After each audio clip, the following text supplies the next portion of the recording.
Bonjour Johan Gérien, ravi de te Bonjour. recevoir. Bonjour Alors, Sabine.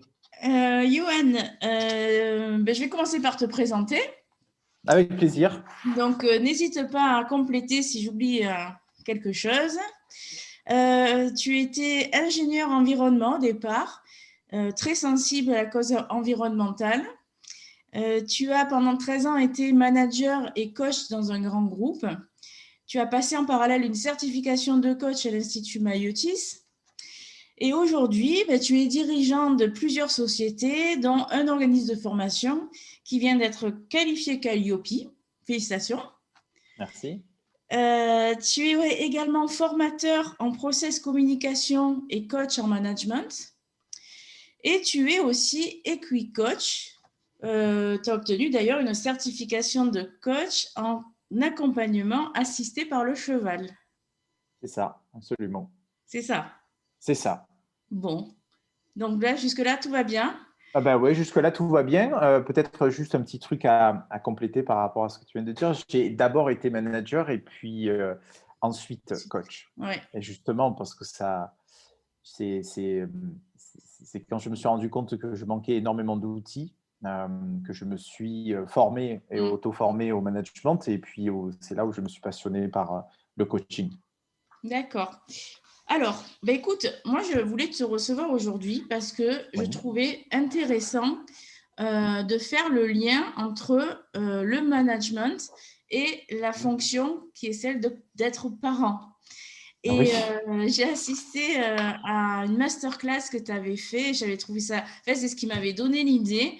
Et lors de cette masterclass, tu avais parlé des trois piliers du management. Et c'est Oui. là où je me suis dit, tiens, il y a vraiment un lien. Donc, est-ce que tu peux nous en parler justement un peu de ces trois piliers? Ah oui, absolument. Alors, je fais souvent d'ailleurs le parallèle entre la parentalité et le métier de manager, parce qu'au final, on appuie sur les mêmes leviers. Il n'y a pas les mêmes enjeux, pas les mêmes implications émotionnelles, mais en revanche, la dynamique est identique. Et donc, pour reprendre en effet ce que j'ai l'habitude de dire aux managers par rapport aux trois piliers dont tu évoques, c'est exactement la même chose. On peut très bien l'appliquer aussi dans sa sphère familiale. Alors, ces trois piliers, bon, entre parenthèses, je considère que c'est bien plus dur d'être parent que d'être manager. Ça, c'est… Moi aussi, je confirme, je témoigne. Voilà, parce que on va le voir justement par rapport à ces trois piliers. Ce qui va être difficile pour les parents, ce qui l'est moins dans le management. Donc, le premier pilier des trois, on dit souvent que voilà, un manager, sa fonction première, c'est dans un premier temps d'être le garant des règles, le garant du cadre et de la loi. Donc, au regard de ça, il se doit de mettre en place des règles du jeu claires, des procédures, des process qui font en sorte que l'ensemble des collaborateurs connaissent bien leur périmètre d'intervention et savent correctement faire leur travail. Donc, un premier parallèle avec la C'est parentalité, super c'est… intéressant. Déjà, je vais m'arrêter là parce que déjà, Oui, tu as employé une phrase qui est énorme, qui peut paraître, qui est passée comme ça, mais euh, doivent connaître les règles. Donc, ça veut dire que oui, voilà, le parent doit être déjà clair, énoncer les règles clairement. C'est déjà quelque chose qui est au départ pas, on le fait pas instinctivement, quoi. non, Mm. non. Non, on ne le fait pas instinctivement et pour plusieurs raisons, parce que des fois, on se dit que les règles qui nous paraissent évidentes pour nous le sont pour les autres. Faux. Mm. Et encore plus pour les enfants, parce que des règles d'adultes ou alors un raisonnement d'adulte, il est absolument pas transférable comme ça aussi facilement avec les enfants. Et donc avec les collaborateurs, c'est pareil. Ce que je dis souvent aux managers, c'est qu'il n'existe pas de recadrage sans cadre. Et là, pour le coup, on dit souvent nul n'est censé ignorer la loi. Ça, c'est pour la loi au sens législatif du terme, mais ce n'est pas du tout le cas en management et en parentalité, parce que la loi, il faut la répéter sans cesse. Et tant qu'elle n'est pas comprise et tant qu'elle n'est pas assimilée, il faut la répéter. Et nul n'est censé ignorer la loi, ça ne marche pas. Donc voilà, c'est le boulot d'un des gros piliers du management, c'est ça, rappeler le cadre, rappeler le contexte. Évidemment, après, c'est évolutif en fonction des circonstances, en fonction des enjeux. En tout cas, c'est très important d'avoir un cadre. Et d'ailleurs, le besoin de cadre fait partie, en analyse transactionnelle, dès le plus jeune âge, d'un besoin fondamental de l'être humain. Voilà, et donc ça fait écho à ça.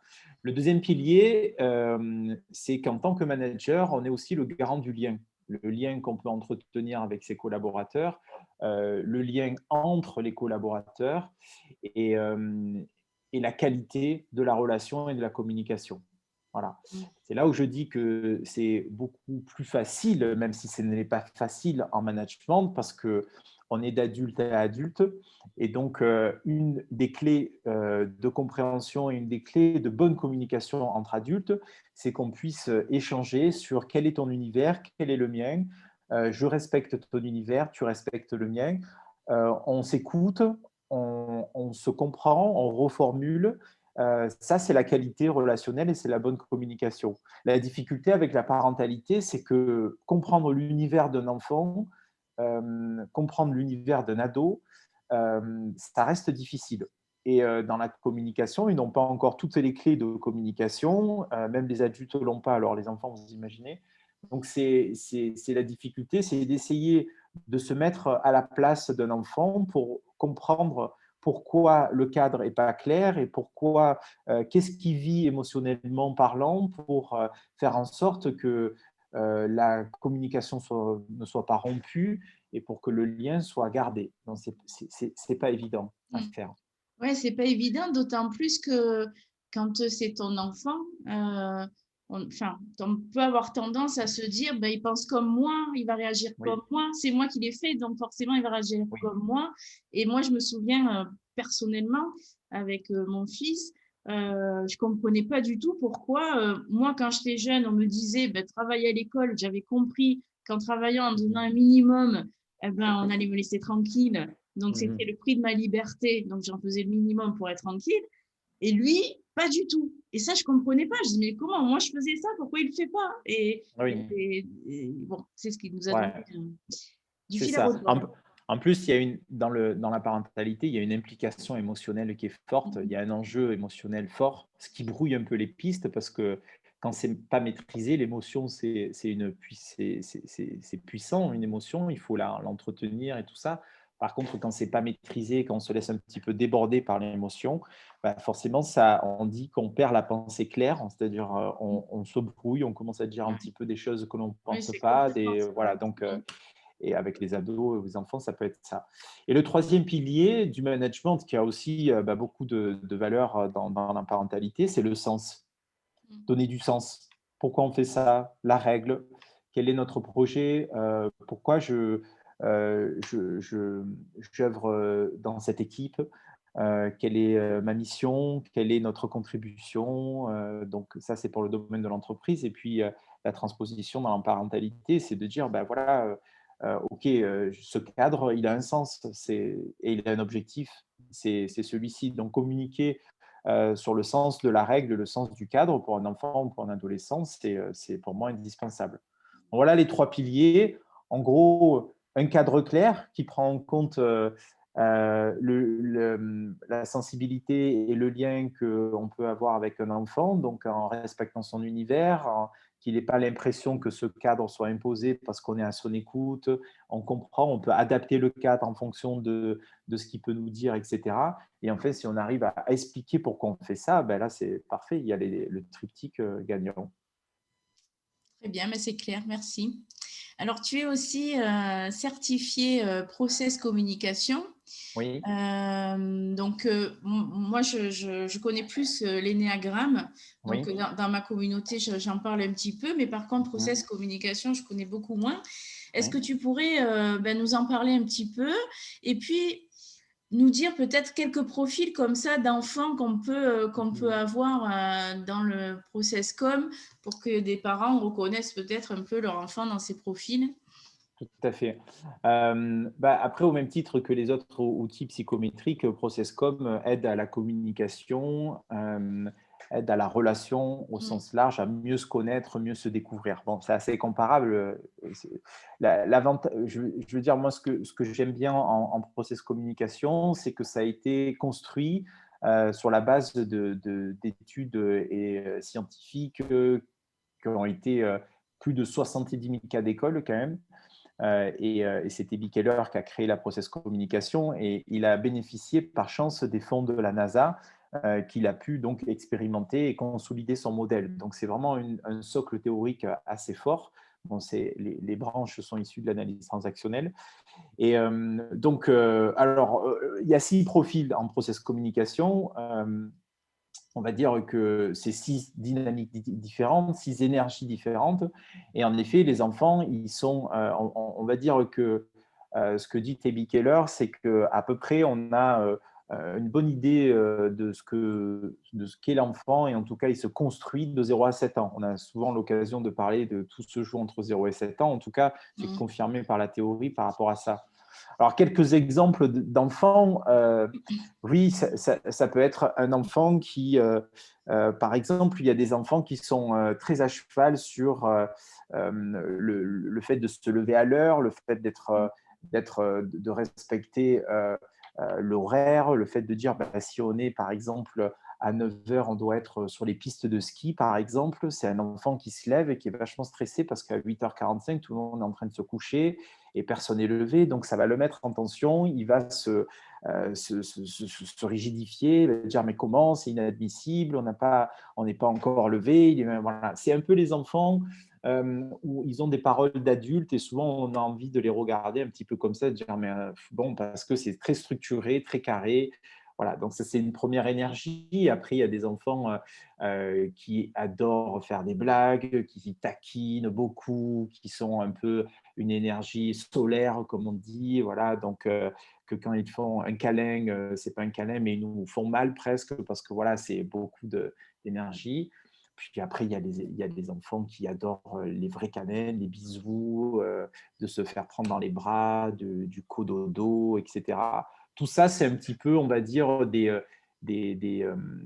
vernis que l'on a et qui correspondent à certaines dynamiques voilà, que l'on peut retrouver en process com.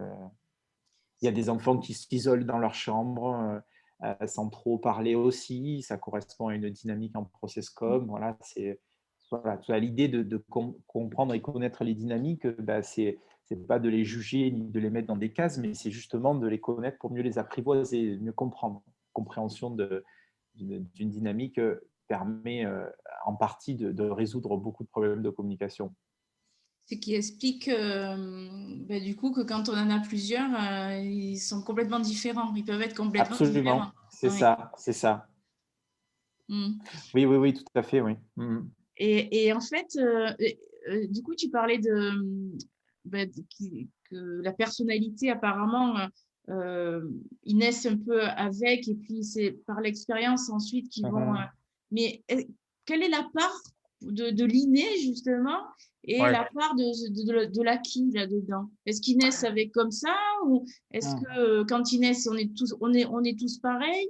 Que dit Process Com là-dessus? Oui, alors Tebi Keller semble, en tout cas de ses recherches, tente à prouver que on est avec, en fait, dans la process com, on a plusieurs niveaux d'énergie disponibles. Les 6 profils, on les a tous en même temps, mais à des niveaux d'énergie différentes. Et ce que dit Tebi Keller, c'est que l'énergie de base que l'on a, elle apparaît dès la naissance. Alors, il ne sait pas pourquoi, il n'a pas su prouver pourquoi cette énergie apparaît dès la naissance et quels sont les paramètres qui influencent ce choix-là. Donc, il ne sait pas. Bon, en tout cas, ce qui expliquerait, par exemple, que dès la naissance, on a souvent des enfants, par exemple, qui vont se contenter de gazouiller et d'observer pendant une durée assez longue les petits gling-gling qu'ils ont sur le berceau, et ça va le faire. On ne sait pas pourquoi, il fait toutes ses nuits, ça le fait, voilà, il est calme. Bon, ça, c'est une énergie en process com. Et puis d'autres, on ne sait pas non plus pourquoi, ils vont ne pas supporter être allongés sans aucune interaction. Il va falloir les porter plus, les stimuler. leur donner, ils vont expérimenter plus de choses. Voilà, on voit bien qu'il y a une énergie qui va être un petit peu différente. Encore une fois, il y en a d'autres qui vont avoir, quand ils seront effrayés, ils vont avoir besoin de contact, d'autres un peu moins. Voilà, donc il semblerait qu'on ait une énergie de base à la naissance. Bon, après, ceci étant dit, la structure se continue avec l'âge. Et puis après, en fait, en grandissant, là, par contre, on prend des décisions et on évolue un petit peu dans la vie en fonction de ça, quoi, on va dire. Voilà. Oui, parce que Mais, ça serait si simple, ça serait trop simple. oui. Sinon, qu'il y ait vraiment 6 profils, ça serait trop Ah oui, facile. oui, bah oui, oui. Oui, parce qu'en fonction forcément des énergies, ben, les décisions que l'on prend dans la vie sont un petit peu différentes. Et voilà, c'est ce qui explique globalement qu'on a des enfants qui sont vraiment différents. Alors, au-delà de l'éducation qui est un peu différente entre le premier et le deuxième, mais souvent on dit ben, c'est le caractère. Voilà, ce qu'on appelle caractère en process communication, c'est ça, c'est ce vernis et cette énergie sur certains profils qui se manifestent très tôt dans l'âge. D'accord, ok. Bon, c'est Voilà. passionnant. Mm. Intéressant. Ben, tu en sais beaucoup sur les enfants hein, aussi. Alors, justement, en parlant d'enfants, tu es Oui. papa aussi, toi Ah aussi, oui, de absolument, deux filles charmantes. absolument. Mm. Et comment arrives-tu à concilier ta vie de famille et celle de manager, mais pas que, parce que voilà, tu fais plein de choses. Donc, est-ce que tu as un secret, toi, pour concilier ça, tout ça? Ouais. Donne-nous ton secret.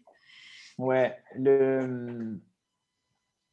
en fait, je vais relier ça à la gestion du temps et des priorités. Souvent, on se dit, est-ce que j'ai le temps? Est-ce que j'ai pas le temps de m'occuper de ça? J'ai pas le temps d'investir la famille? J'ai pas le temps. Bon, en fait, moi, ce que je dis souvent aux managers, parce que les managers me disent souvent, j'ai pas le temps, c'est Mm. compliqué. En fait, le temps n'existe pas. C'est les priorités, c'est la gestion des priorités qui est essentielle. Il peut avoir un moment de notre vie où la priorité, c'est le professionnel et on accepte, du coup, par voie de conséquence, de moins investir le cercle familial. Euh, Ça peut être une période, ça peut être un accord avec la partenaire, ou ça peut se décider un petit peu comme ça, on va dire. Après, voilà, donc moi, je n'ai pas vraiment de secret. Aujourd'hui, ce que je sais, c'est que euh, bah, le professionnel prend énormément de place dans ma vie. Il n'empêche, je n'ai pas envie de me retrouver dans 10-15 ans à me dire, mais franchement, mes enfants ne sont plus là, ils sont partis à l'université, je n'en ai pas profité. Donc, je me force à mettre ça comme étant une priorité pour moi. Voilà. Donc, depuis par exemple, quelques mois, je ne travaille plus le mercredi après-midi et je m'occupe de mes enfants.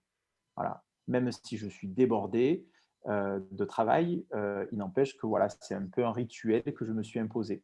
Donc voilà, les rituels sont aussi un des secrets. Je pense que au lieu de se dire qu'on prend une décision tout le temps à dire ouais, je vais m'occuper des enfants, mais s'il faut, voilà, on ritualise le fait de rentrer. Par exemple, je connais certains managers qui, quoi qu'il arrive, à 19h, il faut qu'ils quittent le boulot pour Mm. profiter de leur famille, justement. Mm. Voilà, ce genre de rituel, ça peut aider. Et en tout cas, c'est ce que j'essaye de faire. Alors, l'équilibre n'est pas facile. Là, je ne dis pas que je suis exemplaire sur le sujet, parce que justement, les priorités se percutent en fonction du développement des activités professionnelles que je suis en train de mener. Bah forcément, parfois, c'est difficile. Surtout que, hélas, ma femme n'est pas une femme au foyer. Enfin, je dis hélas. Hélas. Là, je vais dans un terrain glissant. Non, non, mais je veux dire, c'est pas hélas, mais voilà, en tout cas, c'est très bien. Ouais, j'ai compris. Alors, tu es aussi un grand sportif à côté de Ah tout oui. ça, voilà. Mhm. Et j'aimerais bien qu'on aborde justement l'aspect motivation. Bon, Oui. tu abordes également via le Mhm. management, évidemment. Ouais. Mais parce que c'est vraiment un facteur clé pendant Mhm. l'adolescence. Et Oui. c'est vrai que moi, j'ai beaucoup de mamans qui m'appellent en me disant que ne trouve pas sa motivation, il ne travaille pas à l'école, Mhm. etc. Donc, j'aimerais bien que tu nous parles de cet aspect. Ouais. À la motivation, elle est pour moi liée à une seule chose, c'est la vision et le projet et le sens que l'on donne. Si on a une vision forte et une ambition forte qui nous motive, bah, la motivation, elle va tout seul. Si mon ambition, c'est de gagner les jeux olympiques, je sais pourquoi je me lève tous les matins pour faire du sport. Si mon ambition, c'est de créer, une société, ou c'est de développer ma société pour qu'elle fasse 1 million d'euros de chiffre d'affaires, je sais pourquoi tous les jours je fais des devis, je sais pourquoi je me lève. Voilà, à condition que ce projet-là me stimule et me drive. Le problème que je peux rencontrer par rapport aux enfants et aux ados, c'est que c'est pas facile de trouver cette voie-là qui nous Mmh. motive. Et le sport, c'est vrai, comme tu dis, c'est quand même très ludique et je Mmh. rencontre beaucoup, d'enfants, qui sont à fond, parce que le sport a du sens. C'est beaucoup plus facile, de se projeter, comme, par exemple, une star de football plutôt qu'un entrepreneur à succès quand on a 14 ans, quoi. Donc, un entrepreneur à succès, on se dit: «Oui, il faudrait peut-être que j'apprenne la comptabilité, lire, écrire et cetera», mais bon, franchement, un entrepreneur à succès, c'est un petit peu trop flou pour un enfant. Mmh. Donc, le sport, par contre, c'est clair. Voilà, je veux être comme Ronaldo, et donc du coup, je vais au sport tout le temps. Donc, Mmh. voilà. Pour moi, le manque de motivation des ados, c'est en relation avec, leur manque d'inspiration sur ce qu'ils veulent devenir dans la vie et je pense que c'est normal après, hein, voilà, c'est les parents doivent les aider, mais c'est pas quelque chose de simple.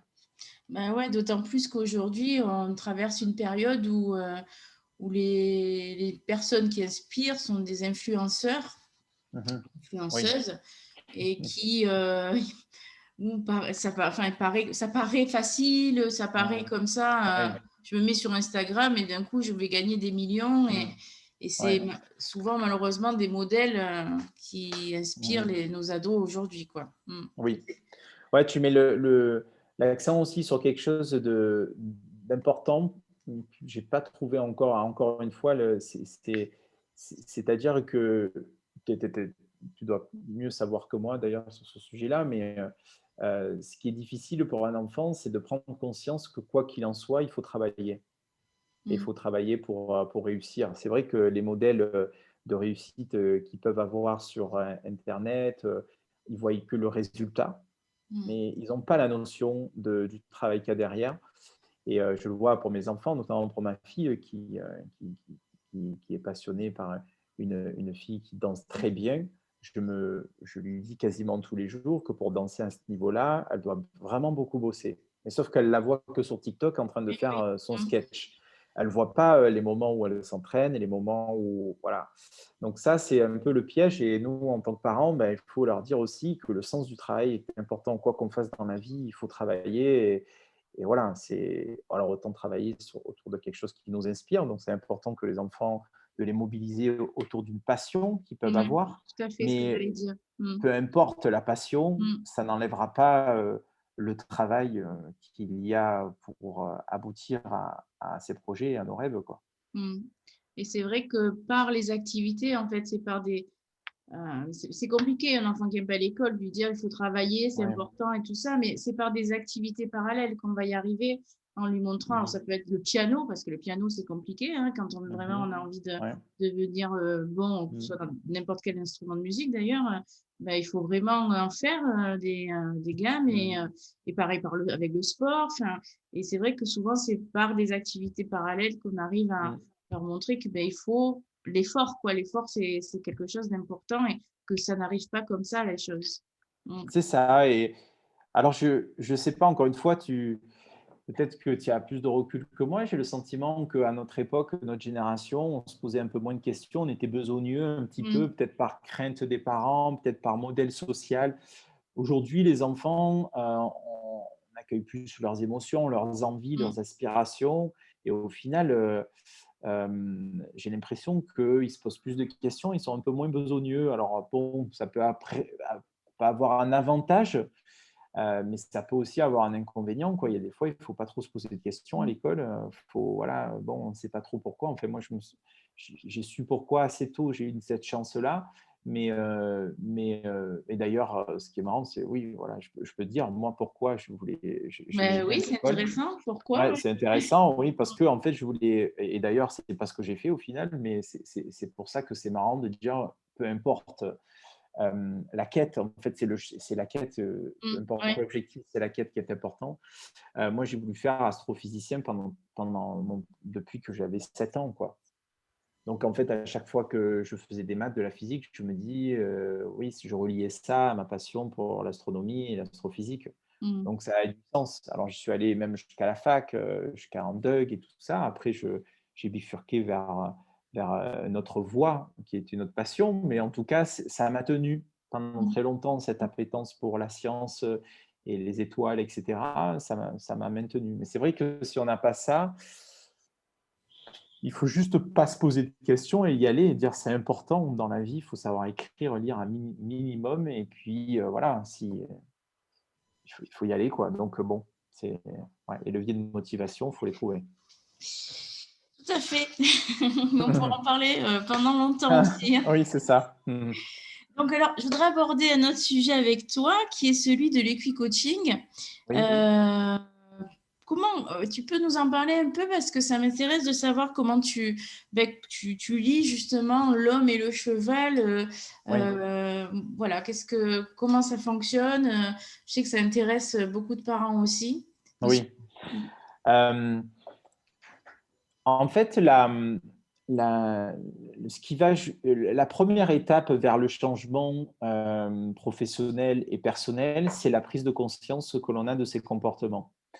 C'est d'ailleurs tout le travail du coach, c'est de faire prendre conscience à la personne de ses comportements, de ses croyances limitantes qui l'amènent à, à être en position d'échec, ou alors au contraire, c'est de lui faire prendre conscience qu'il en est capable. Bon.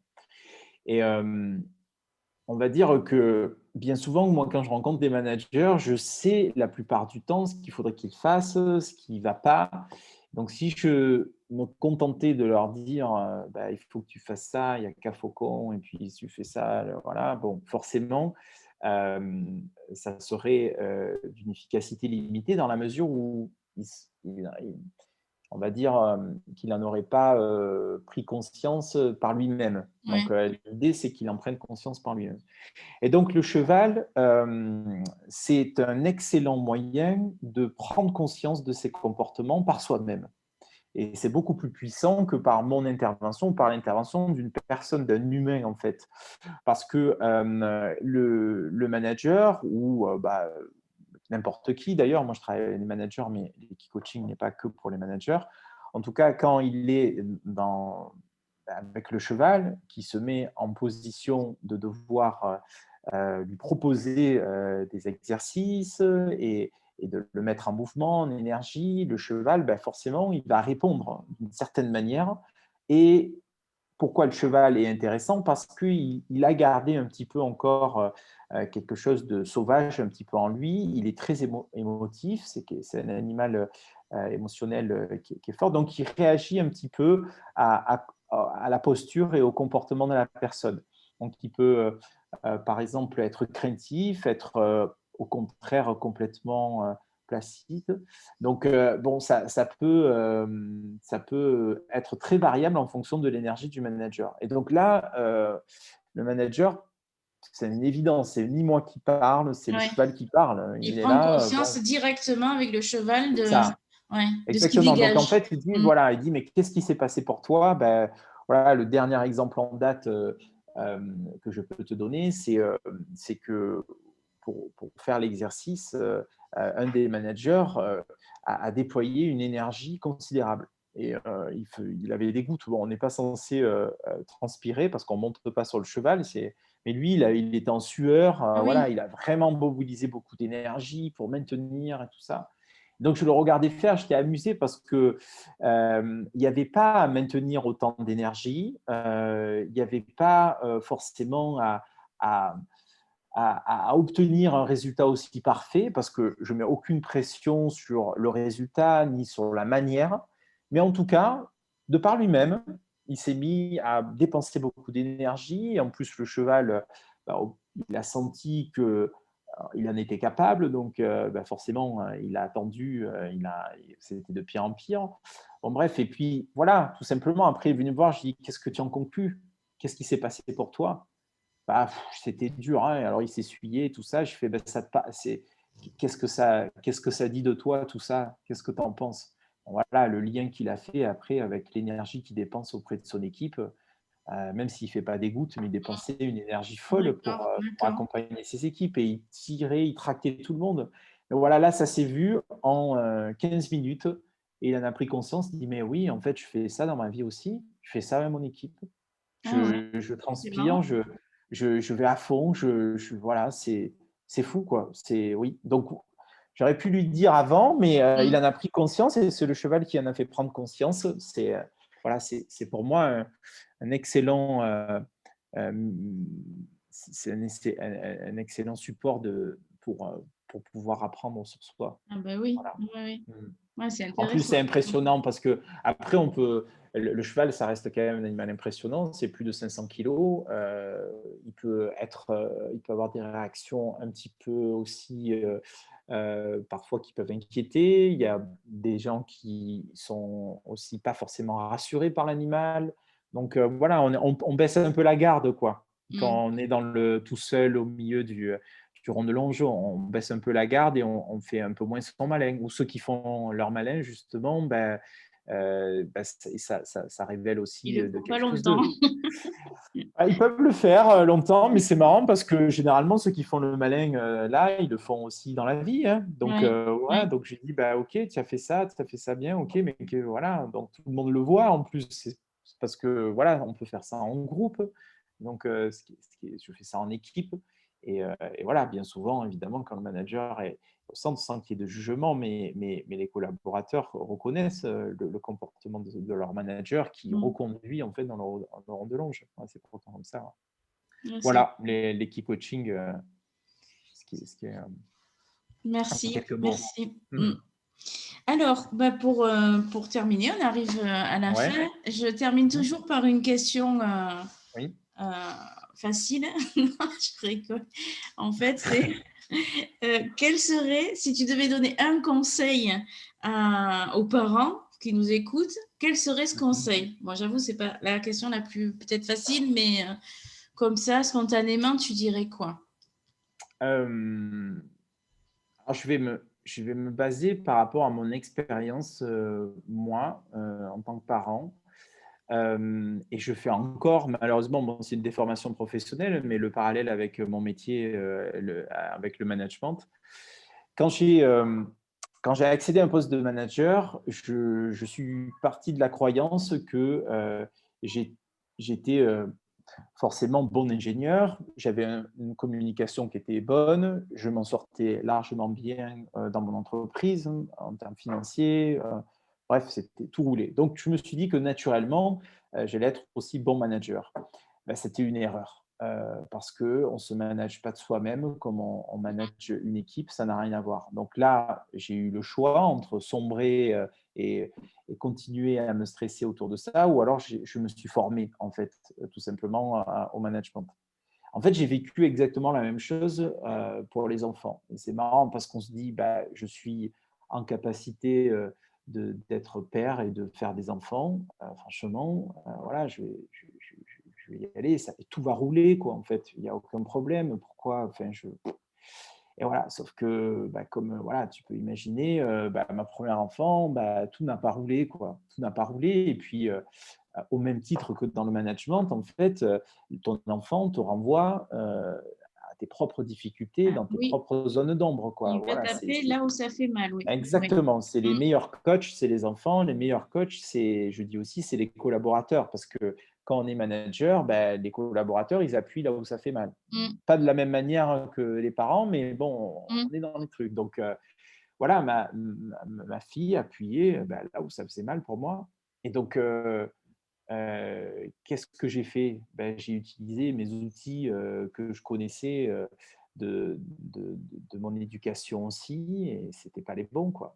Donc ce que j'ai envie de passer comme message, clairement, c'est de se former à la parentalité et ça a été pour moi, vraiment une révélation, quoi, parce que, bah, voilà, j'ai appris déjà à mieux connaître l'univers des enfants. J'ai appris des techniques pour bah, pas être trop. Enfin, comme en management, enfin, c'est Mmh. clair. C'est vrai que le management, ça s'invente pas. Alors bien, il y en a plein qui pensent que c'est intuitif. La parentalité, encore plus, j'allais dire, Mmh. parce qu'on se dit, attends, on est parents depuis des millénaires, on devrait avoir les clés. Mais en fait, pas du tout. Ouais. La communication avec des techniques de communication avec les enfants, l'accueil des émotions. Enfin, moi, j'ai découvert, encore une fois, un monde que je Mmh. pensais pas exister. Donc, voilà, formez-vous. Voilà, c'est le conseil, c'est formez-vous en tout. Je pense qu'on est allé à l'école jusqu'à, sans savoir pourquoi, peut-être pour la plupart quand on était jeune, mais là maintenant, quand on est adulte, voilà, moi je continue à me former sur tout parce que tout me passionne et puis aussi parce que j'ai à cœur de prendre conscience que bah, il n'y a rien qui est intuitif dans la vie, quoi. Donc la parentalité, la communication, voilà, par exemple, c'est un autre exemple. On communique depuis des millions d'années et en fait, j'ai appris tout un tas de trucs sur la communication. À dire, mais attends, tu parles tous les jours depuis que tu es né, mais par contre, c'est pas intuitif. Voilà, Ouais. il y a des choses, voilà. Les émotions, on a des émotions tout le temps, dès la naissance, mais pour autant, gérer ses émotions, comprendre ses émotions, apprivoiser ses émotions, ne pas être emporté par ses émotions, bah, c'est pas intuitif. Et là Mmh. aussi, il faut apprendre. Donc, la parentalité, c'est pareil. Donc, voilà ce que j'aurais envie de partager. Mais bah, merci et je pense effectivement, que ces rôles sont de plus en plus difficiles parce qu'on est dans un monde aujourd'hui, alors je parle d'il y a 50 ans, c'était quand même plus, déjà il y avait l'autorité parentale, aujourd'hui les enfants sont plus libres, on laisse plus communiquer, c'est une chose, que je trouve personnellement très, très bien. Mais du coup, ça facilite pas la tâche pour le parent et pareil dans l'entreprise d'ailleurs. Dans l'entreprise, ça peut être compliqué aussi, de plus en plus avec les nouvelles technologies, Mmh. avec enfin, même les réseaux sociaux en général, la communication. Ça complexifie, je trouve, les deux rôles. Et d'ailleurs, on parle aujourd'hui dans l'entreprise de manager coach. Mmh. Euh, et je fais le parallèle parce que, tu vois, j'ai monté un programme dernièrement où Oui. justement, mon objectif, c'est de rendre le parent coach, c'est-à-dire de donner Mmh. vraiment tous les outils du coach pour que lui-même, après, derrière, puisse accompagner son enfant, voire plus au sein de son foyer, tu vois. Mais vraiment, ce truc de manager coach et parent coach aujourd'hui, je pense que c'est des outils qui sont quasi indispensables dans le Ah ouais, quotidien. c'est indispensable. Je faisais encore une webconférence hier soir et je parlais en introduction de cette évolution de société qu'on est en train de vivre. En effet, bah, alors, un des aspects, mais parmi tous les aspects, c'est que les collaborateurs de l'époque n'ont pas du tout les mêmes attentes que les nouvelles générations. Mm, Et si on n'en prend pas conscience, ben on se prend de plein fouet cette nouvelle génération qui arrive, qui a besoin de plus de sens, plus d'épanouissement, plus de... c'est des slashers, c'est-à-dire ils font plusieurs choses à la fois. Ils ne sont pas là dans une entreprise pour toute une vie. mm, Euh, L'autorité, ils s'assoient dessus, sauf si c'est pour les inspirer. Donc, ils oui, attendent plus une inspiration plutôt qu'une autorité sèche. Voilà, mm, ça n'a rien à voir avec l'époque. À une époque, on rentrait chez Renault, on finissait à Renault, on respectait mm. le chef. Il était en général persécuteur, et puis tout allait bien, c'était carré. Et puis voilà, bon,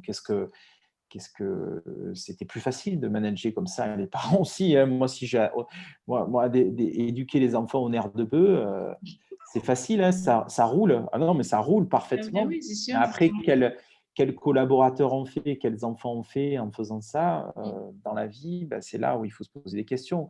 Mais par contre, tu as dit un truc très très juste, c'est que ça prend beaucoup plus de temps. Mm, Voilà. En management, quand la personne elle est soldat, elle obéit, machin, ça va très vite. Tu fais ça. C'est voilà. Bon, il y a des fois dans l'entreprise, il faut aussi des périodes où il faut être comme ça. Mais je veux dire, prendre le temps d'expliquer les choses, le sens d'être manager coach ou être parent coach, mm. là, ça prend du temps. Et c'est Et c'est ce temps-là qu'il faut investir pour progresser, quoi. C'est du temps qui nous fait gagner un peu plus de temps Le parce temps par la suite. par la suite, Exactement. C'est absolument. un investissement pour gagner du Oui, temps. c'est ça. Mmh. Bon, ben écoute, merci. On va finir sur ces belles Eh ben, paroles. merci à toi Je pour vais ton juste invitation. donner, pour les gens qui ne te connaissent pas encore, Oui, on peut te retrouver donc, sur LinkedIn à ton nom, Yohan ouais. Djerayan, Mmh. sur ton site Révolution des leaders, Oui. Mmh. ta chaîne YouTube également, Oui, Révolution des leaders. Mais bon, de ouais. toute façon, j'écrirai tous ces liens sous la vidéo pour qu'on puisse te retrouver. Parfait. Merci Eh beaucoup, ben, Yohan. merci à toi, merci à toute ta communauté de m'avoir écouté aussi et j'espère que ça va apporter de la valeur, à tout le monde. Je n'en doute pas. Au revoir. Salut, salut, salut. Salut.